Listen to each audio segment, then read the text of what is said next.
Sveiki, mani sauc Krišjāns, un šodien es jums parādīšu, kā pulēt piedarumus, glāzes un arī traukus.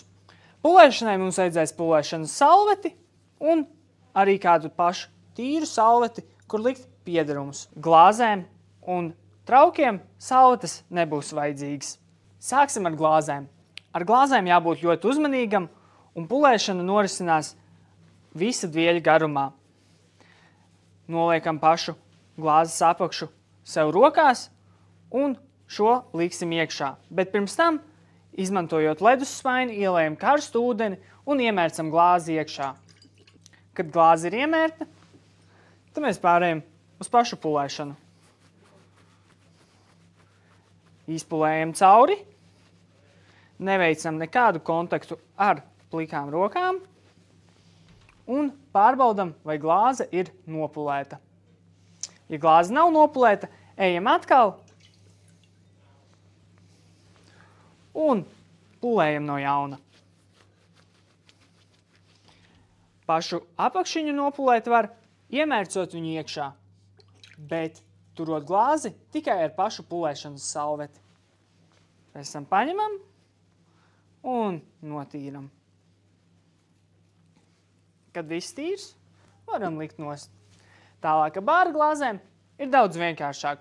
Mēs varam paņemt iemērt, pēc tam ar salveti, pārpulēt. Apakšiņu varam vienkārši tāpat un droši likt nost. Visbiežāk ar kafijas tasītēm varam izmantot vienkārši salveti bez ūdens palīdzības. Un tāpat kā ar kafijas tasīti, šķīvus mēs varam nopulēt arī ar sausu vai arī viegli mitru pulēšanas salveti. Ja kaut kas ir ļoti piekalts, varam nest atpakaļ uz trauku mazgātuvi vai arī paši censties notīrīt.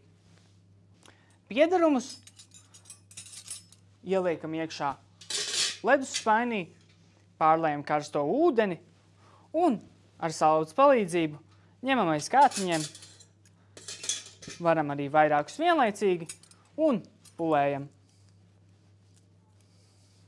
Novietojot tos tīrijā salvetē uz paplātes.